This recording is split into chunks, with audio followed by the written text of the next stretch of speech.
Assalamualaikum warahmatullahi wabarakatuh. Alhamdulillah, alhamdulillahilladzi amarna bil ittifaq wal i'tisami bihablillah. Ashhadu an la ilaha illallah wahdahu la syarikalah wa ashhadu anna sayyidana Muhammadan abduhu wa rasuluh. Allahumma salli wa sallim wa barik ala sayyidina wa maulana Muhammadin wa ala alihi wa ashabihi ajma'in, amma ba'd. Qala Allah Ta'ala fi kitabihil azizil karim wa huwa asdaqul qailin, a'udzu billahi minasy syaithanir rajim. Bismillahirrahmanirrahim. Innad dina 'indallahil Islam. Al-ayah. Sadaqallahul azim. Puji syukur senantiasa kita panjatkan kehadirat Allah Subhanahu wa Ta'ala. Alhamdulillah wa syukru ala ni'amillah, atas nikmat-nikmat dan karunia yang Allah berikan kepada kita. Alhamdulillah kita masih bisa melaksanakan berbagai macam aktivitas, baik itu aktivitas ibadah ataupun aktivitas yang lainnya.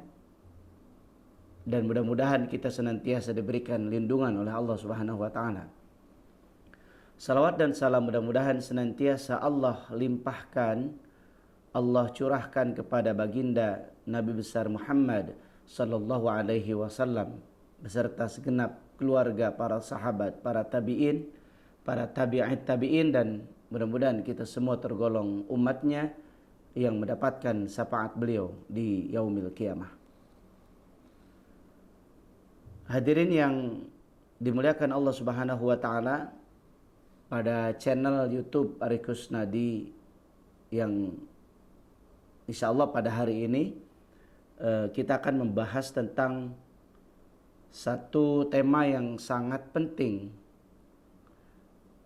Ini juga merupakan mata kuliah ya, yang sering disampaikan di perguruan-perguruan tinggi. Islamic Worldview.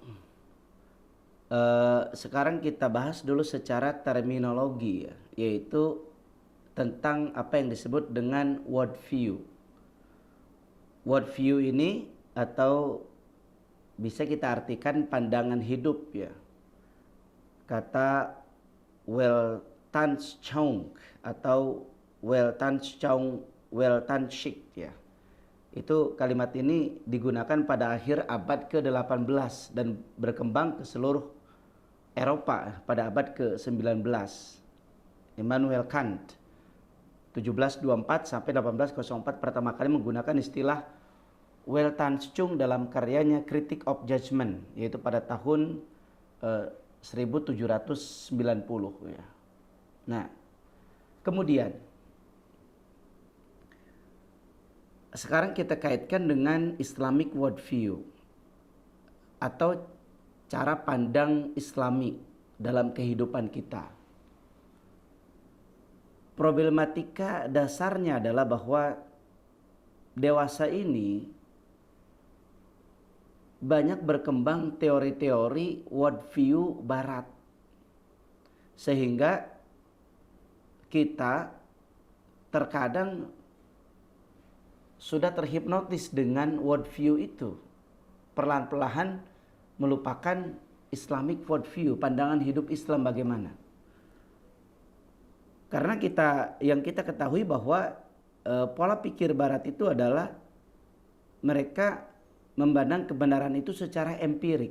Tetapi Islamic worldview, cara pandang Islam adalah kebenaran itu senantiasa disandarkan dengan wahyu. Al-haqqu mir rabbika ya, fala takunanna minal mumtarin. Jadi kebenaran itu dari Rabb. Maka janganlah kalian ragu terhadap apa yang disampaikan Allah Subhanahu wa Ta'ala di Al-Quran, kemudian diperjelas oleh hadis, dan kemudian sampai ke ijma dan qiyas para ulama. Nah, problem ini yang menjadi dasar kenapa harus disampaikan tentang memperkuat Islamic worldview. Sebetulnya tidak sedang melaksanakan atau memberikan warna-warna baru terhadap Islam, tidak. Tetapi pembaruan ini seperti halnya disampaikan oleh Dr. Adian, PhD ya, bahwa Islamic worldview ini adalah memperbarui Islam atau tajdid ya.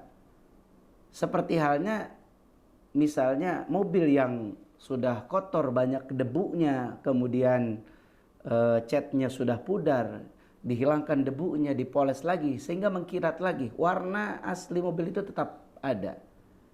Dan inilah kita kembalikan lagi kepada Al-Quran, kembalikan lagi kepada hadis, dan tentunya pendapat-pendapat ulama yang otoritatif dalam hal ini. Jadi worldview ini atau Islamic worldview diharapkan bisa mengikis pemikiran-pemikiran barat yang dasarannya hanya empirik dan logis, sehingga mengembalikan pemikiran-pemikiran itu kepada dasar-dasar yang benar. Jadi ma ba'dal haqqi illa dhalal. Jadi kalau selain daripada kebenaran itu apa? Ya kesesatan. Makanya Dr. Haji Widosupraha mengatakan bahwa kita mau tidak mau, suka tidak suka, sedang berada dan lahir dalam peradaban barat. Kemudian bagaimana mengembalikan peradaban Islam? Ya tentunya harus dimulai dengan pendidikan yang benar. Harus dimulai dengan cara pandang hidup Islam yang benar. Kemudian di situ baru kita sedikit demi sedikit kita akan mengembalikan peradaban Islam ini dengan pemikiran-pemikiran yang benar, dengan konsep wahyu tentunya. Jadi kita tidak usah ragu terhadap Al-Quran yang Allah turunkan. Kemudian selanjutnya bahwa Islamic worldview ini memiliki nama-nama lain yang sudah berkembang sebelumnya. Seperti bahwa Islamic worldview ini juga dinamai dengan Islami Nazariyat, Tasawur al-Islami, atau Ru'yat al-Islam lil wujud. Ya, bahkan Profesor Dr. Al-Parslan mengatakan bahwa asas bagi setiap perilaku manusia, termasuk aktivitas-aktivitas ilmiah dan teknologi, setiap aktivitas manusia akhirnya dapat dilacak pada pandangan hidupnya. Dan dengan begitu aktivitas itu dapat direduksi ke dalam pandangan hidup. Nah, jadi itulah sekilas tentang pandangan Islamic worldview. Memang sudah menjadi fitrah manusia bahwa kita diwajibkan oleh Allah untuk senantiasa berpikir. Karena berpikir adalah pekerjaan dasar manusia. Sebagaimana kita tahu bahwa berpikir itu berasal dari kalimat al-aqlu ya. Merupakan masdar dari kata aqala yaqilu, aklan, artinya paham, tahu, mengerti, dan memikirkan atau menimbang. Kata al-aqal merupakan salah satu bentuk derivasi dari akar kata aqala yang berarti memikirkan hakikat di balik suatu kejadian, atau rabata, mengikat. Ini diambil dari al-mu'jam al-wasit ya. Kemudian dalam Al-Quran akal terulang sebanyak 49 kali dalam Al-Quran. Ta'kilun diulang sebanyak 24 kali. Ya'kilun sebanyak 22 kali. Dan 3 kata ini masing-masing 1 kali. Aqala, ya, nakilu, dan yakilu. Nah, jadi kalau akal kemudian ta'kul, kita dikaruniai akal, kemudian akal kita terus kita pakai untuk berpikir, maka ujungnya adalah, hasilnya adalah alim. Menjadi orang yang tahu, orang yang mengerti. Kita diberikan akal oleh Allah, kemudian ta'akul, kita pakai akal kita untuk senantiasa berpikir, maka insya Allah akan hasilnya adalah alim. Kemudian seorang yang alim, dia akan menjadi tafakur, tafakuh, kemudian tadakur, dan hasilnya adalah tadabbur. Jadi kalau ada orang yang berhenti berpikir, maka dia seperti orang yang mati. Dia hanya punya jasad, tidak ada ruh. Jadi kita ingin mengembalikan peradaban Islam ini harus dengan cara-cara yang benar. Tadi yang disampaikan bahwa berpikir adalah pekerjaan dasar manusia, maka kita harus terus ya mengeluarkan pikiran-pikiran cerdas kita yang terbimbing oleh wahyu dan kemudian menghasilkan pemikiran-pemikiran yang islami, yang itu insya Allah akan menjadi pembaruan bagi kita dan pembaruan bagi umat Islam pada masa yang akan datang. Barangkali ini sebagai pembuka awal terminologi tentang Islamic worldview. Insyaallah akan dilanjutkan pada sesi-sesi selanjutnya. Terima kasih atas segala perhatian. Mohon di subscribe ya channel Aris Kusnadi untuk bisa mengikuti kajian-kajian selanjutnya. Syukran. Minni lahada astaghfirukum. Wassalamualaikum warahmatullahi wabarakatuh.